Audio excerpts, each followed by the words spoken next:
What's up, to viewers? My name is Pax, and I'm speaking facts.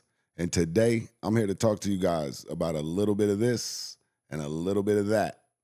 I'm back like scoliosis and halitosis, and today, I'm going to react to a recent podcast where the hosts became triggered by some recent remarks that were made by the great Dave Chappelle while he's out on tour doing his stand-up comedy routine.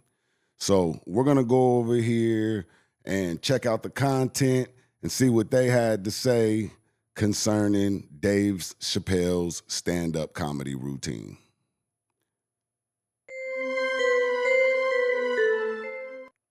We got the PBD podcast. You guys go over there, check out their content, subscribe to their channel. I have myself. They have great content. Let's see what they have to say about Dave Chappelle. Okay, go ahead, Adam. Well, Dave Chappelle is just purely wrong about Charlie Kirk. I love Dave Chappelle. I've spent time with Dave Chappelle. I mean, he's, in my opinion, the greatest comedian, certainly of our generation. Chappelle's show was completely groundbreaking 20 years ago, dealing with politics and race relations and sexual relations, everything. Dave Chappelle pulls no punches. He's a free speech absolutist. He understands race and identity and culture, and he's a brilliant, brilliant guy.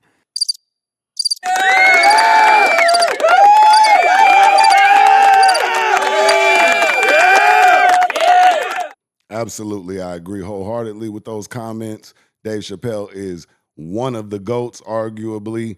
Comedically, he is a genius, a huge generational talent, and I agree with those comments wholeheartedly. He's just dead ass wrong about Charlie Kirk. And to dismiss Charlie as just some internet person is, at the very least, uninformed, at the very most, just plain stupid, bro. Charlie Kirk was a monster, a giant in a political, social culture that thrives off social media. So you guys are going to have to go over and also check out Dave Chappelle's recent stand-up comedy routine where he's clearly referenced Charlie Kirk in a way that was triggering to these hosts. Now, again, comedy is supposed to be just that. It's supposed to be comedy. And although sometimes the comedians do use relevant topics, things that from their perspective are true, those can be perceived to some people as the most funny material. But in this case, that doesn't seem to be the matter. He's not a social media influencer like some OnlyFans chick or some kid that's just doing it for likes and clicks. He built a full-on coalition that helped Donald Trump win in 2024. Yes. So to dismiss that as some internet person is naive. And again, this is the whole thing. I'm not going to condemn Dave Chappelle or say that he's wrong about everything. Dave Chappelle's right about most things. He's just wrong about this thing. Benny.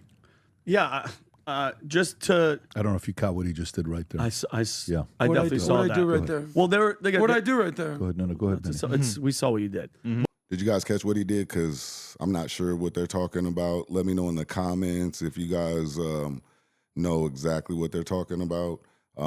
He is a staunch Charlie Kirk supporter from what I've gathered so far. So let me know in the comments what you guys think, if you guys noticed what he did, because the other two did notice. But think about it. You know what? I'm out of here, guys. I just go really use your restroom. Exactly. Go ahead. I got to go shoot outside. No, by the way, him saying that he was internet and he was just spewing negative things, Charlie sat in front of college campuses and people all over the country and engaged because of their negative crap. He was the light. He was the positivity. So to compare, to say that, and mind you, yeah, Martin Luther King, it was Martin Luther King, I get it, civil rights and all that stuff, but to brush him off as some internet guy, and by the way, Dave Chappelle is another one of these guys that just has that victim mentality. At the end of it, he's like, man, we got to get this mother effing the orange man out. Like, really? He said that? Yeah, at the end of it. Like, what is your obsession? Like, he's fallen into the, like he was talking about, like, and I get the joke of it. He got, National Guard and here and in Washington and here, and he got him in Memphis. Well, Memphis actually looks pretty good because, I was there and it looked good because it was clean. he's admitted. I know that he's walking the line, but the whole like, and again, wearing the shirt with Kaepernick on the back tells me everything I need to know about where you're at. As if you want to talk about comparing them, what's the symbolism about wearing that? What is it? You're like the symbolism for Colin Kaepernick particularly was the stance against police brutality. Colin Kaepernick took a stance against police brutality by using his position on a world stage in the NFL to protest police brutality. So I haven't seen the comedy special, but if he was wearing a Colin Kaepernick jersey, I would imagine that meant he stood in solidarity with Colin Kaepernick's campaign against police brutality.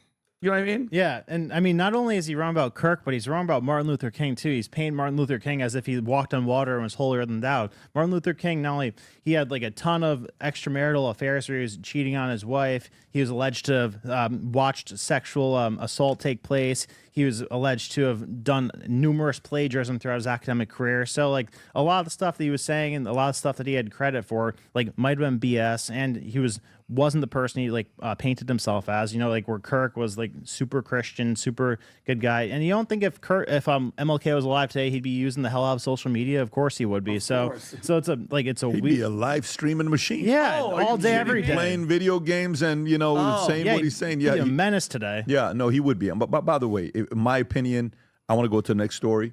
My opinion, they both have a massive impact. Martin Luther King is a painting. I have a painting of him in my house that he's in. He's one of the only 8 characters in that painting that I have. But to me, Charlie Kirk is bigger than Martin Luther King, period. Okay, so they seem to have some opinions about Martin Luther King Jr., and they're drawing some parallels to some of the things that Charlie Kirk has achieved. And Charlie Kirk had a massive impact on what's going on today with young people across the nation, worldwide even. He controlled a huge nonprofit organization, and for all intents and purposes, you know, he was a good person that went out and did his best to change the world. However, I think that Martin Luther King Jr. may have been minimized to a large degree here. So I just wanted to highlight some of the achievements of the Reverend Dr. Martin Luther King Jr. Okay, so Dr. Martin Luther King Jr. Came up during a time where segregation and racism were rampant in the United States of America. During that time, he went to high school like most kids, but unlike most kids, he was accelerated 2 grades. And high school is only 4 years, so he was accelerated 2 grades in high school, went on to Boston University seminary where he achieved a doctorate degree. He was catapulted onto a world stage by the NAACP, where he became ultimately the spokesman and spearheaded numerous things that were placed into legislation and federal law. He believed in the principles of fairness and equality, you know, first and foremost. There were 2 things that he believed that we must achieve in order to secure freedom. And those things were that you had to forgive everyone and that you had to lose your fear of death. And he was completely willing to not only die himself, but possibly even his family, because there was a time in, I believe it was 1956. You know, his wife, he was married to Coretta Scott King, an accomplished recording artist. And they had kids, and she's home with the kids while he's out doing Martin Luther King Jr. stuff. And their house erupts in a fireball. There, you know, and of course, you know, it was a chaotic scene. 300, 400, 500 people showed up in support of the family, obviously, and they were enraged by what they were seeing and what had taken place. And shortly after, Dr. Martin Luther King Jr. showed up, and he calmly and peacefully asked the people to disperse. You know, he quoted the Bible by saying that he who lives by the sword dies by the sword, and that God would take care of them and to go peacefully. You know, he was a minister, a reverend. His father was a reverend. And like I said, he had a doctorate degree that he achieved from Boston University and seminary school. Dr. Martin Luther King Jr. Was deeply American, and he believed wholeheartedly in the American Constitution and democracy. In 1963, Dr. Martin Luther King Jr. was named Time Magazine's Man of the Year. In 1964, he was named the youngest man ever to win the Nobel Peace Prize. Just the sheer raw power and magnitude of his activism compelled Lyndon B. Johnson to sign the Civil Rights Act of 1964 and the Voting Act Right of 1965. Dr. Martin Luther King Jr. believed three major evils in society prevented us from achieving equality. And those things were racism, poverty, and militarization. You know, Dr. Martin Luther King Jr. was an activist by the literal definition.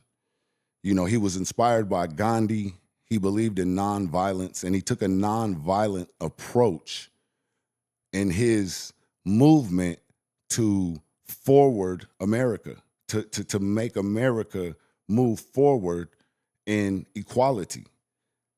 And I think that kind of got overshadowed a little bit in what was said about Martin Luther King Jr. in this particular podcast, because I want you to imagine a time in, you know, maybe 1955, where there was a woman who got on a bus in Montgomery, Alabama in December.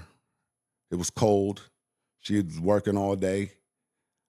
She got on the city bus. She sat down. The bus started moving throughout the city. And a few stops later, another woman got on the bus. And due to the laws and I guess the times in America, the law was that this woman in particular, who had gotten on the bus first and was sitting down, resting her feet and her body because it was aching, she had been working all day, was required to get up and give her seat to the second woman who had gotten on the bus. And Rosa Parks refused to give up her seat to the second woman who had gotten on the bus. She was tired. She didn't want to give up her seat, and the bus stopped. The police were called, and she was arrested and jailed. And this led to the Montgomery bus boycott. And Dr. Martin Luther King Jr. spearheaded this boycott, which lasted 381 days and ultimately led to his forming of the Southern Christian Leadership Conference, as well as in 1956, a U.S. Supreme Court decision outlawing segregation on public buses. Now, let me say that again. 381 days of protesting, which led to a federal law being legislated that outlawed segregation on public buses nationwide. And all the while, he's doing this nonviolently with a nonviolent approach.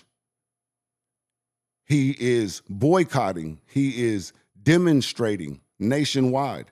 You're talking about someone who, in the span of 11 years, from 1957 to 1968, traveled over 6 million miles, spreading the gospel and equality.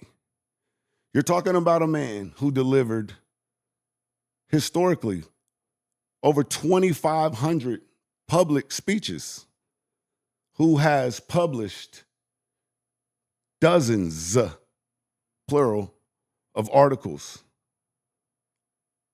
about the gospel, about nonviolence, and like I mentioned earlier, he was a staunch American. Dr. Martin Luther King Jr. was a great man. I'm not sure of his transgressions, some of which were mentioned during this podcast. I'm not really sure where that information comes from. I know that he was targeted by the head of the FBI, J. Edgar Hoover at the time, who had an agenda. I know that throughout everything, and again, I mentioned earlier, he was willing to give his life. Dr. Martin Luther King Jr. was stabbed in his chest. He was arrested, in excess of 20 times publicly for demonstrating nonviolently for equality and to end racism. This is a man whose achievement should not be undermined. In 1983, President Ronald Reagan signed a proclamation and named every third Monday in January Dr. Martin Luther King Jr. Day. Dr. Martin Luther King Jr. magnified what he believed to be a crippling impact, polarizing America. He brought it to the forefront. He faced it head on. He was a freedom fighter. He believed in equality. I can't stress enough his achievements and the things that he stood for. I cannot stress enough the importance of his